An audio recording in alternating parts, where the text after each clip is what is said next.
തൃശ്ശൂരിൽ അങ്ങനെ തിളച്ച് മറിയുകയാണ്. ശക്തന്റെ തട്ടകം അങ്ങനെ ഇതുവരെ കാണാത്ത രീതിയിലേക്കൊരു പോരിന് സാക്ഷ്യം വഹിക്കുമ്പോൾ ഇന്ന് 13 മണ്ഡലങ്ങളിലും സ്ഥാനാർത്ഥികളുടെ ഓട്ടം ഇനിയിപ്പോൾ അധിക ദിവസങ്ങളില്ല, 10 ദിവസം മാത്രമേ ഉള്ളൂ പരസ്യ പ്രചാരണം അവസാനിക്കാൻ.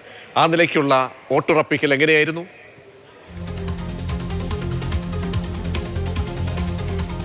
പ്രജീഷ്, തീർച്ചയായും അതായത് തൃശ്ശൂരിലും കനത്ത മത്സരം തന്നെയാണ് മിക്കവാറും മണ്ഡലങ്ങളിലൊക്കെ തന്നെ നടക്കുന്നത്. ഏറ്റവും പ്രധാനപ്പെട്ട മത്സരം നടക്കുന്നത് തൃശ്ശൂർ മണ്ഡലത്തിൽ തന്നെയാണ്. തൃശ്ശൂർ നിയമസഭാ മണ്ഡലത്തിൽ നടക്കുന്ന മത്സരം ത്രികോണ മത്സരമായി തന്നെയാണ് കണക്കാക്കുന്നത്.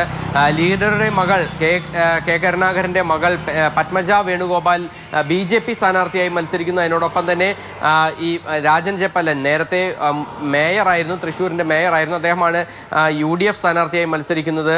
അതിനോടൊപ്പം തന്നെ മറ്റ് ആലങ്കോട് ലീലാകൃഷ്ണനെ സാംസ്കാരിക തലസ്ഥാനത്ത് MLA ആക്കണം എന്ന ഒരു ആവശ്യത്തോടു കൂടി അല്ലെങ്കിൽ അങ്ങനെ ഒരു ലക്ഷ്യത്തോടു കൂടി ഇറക്കിയിരിക്കുന്നു LDF. അങ്ങനെ തൃശ്ശൂരിൽ വലിയ പോരാട്ടമുണ്ട്. അതിനോടൊപ്പം തന്നെ എടുത്തു പറയേണ്ട മറ്റു ചില മണ്ഡലങ്ങൾ കൂടിയുണ്ട്. അതായത് ഈ മണലൂരിലും അതുപോലെ തന്നെ പുതുക്കാടും ഒക്കെ തന്നെ മത്സരം കനക്കുകയാണ്.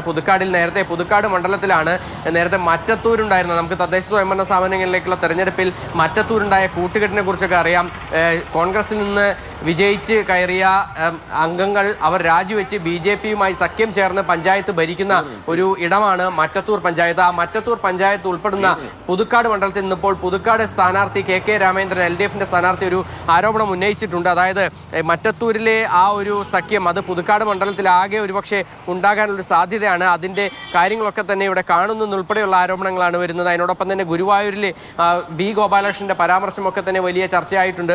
ഇങ്ങനെയൊക്കെ തന്നെ ആവുമ്പോൾ പോലും മറ്റിടങ്ങളിൽ തദ്ദേശ സ്വയംഭരണ സ്ഥാപനങ്ങളിലേക്കുള്ള തെരഞ്ഞെടുപ്പിൽ വലിയ തിരിച്ചടി LDFനെ നേരിട്ടപ്പോൾ തൃശ്ശൂരിൽ മാത്രമാണ് അവർക്ക് പിടിച്ചു നിൽക്കാനായത്. തൃശ്ശൂരിൽ കോർപ്പറേഷൻ ഭരണം പോയെങ്കിൽ പോലും ഈ ജില്ലാ പഞ്ചായത്തിൽ ഭൂരിഭാഗമല്ല, അതായത് 25ഓളം സീറ്റുകളിലും ഇപ്പോഴും LDFനാണ് എന്നുള്ളത് അവരെ ആത്മവിശ്വാസം വളരെയേറെ പിടിച്ചു നിർത്തുന്നത് തന്നെയാണ്. കാരണം മറ്റെല്ലായിടങ്ങളിലും വലിയ തിരിച്ചടി ഉണ്ടായപ്പോൾ തൃശ്ശൂരിൽ പിടിച്ചു നിന്നു എന്നുള്ളതാണ്.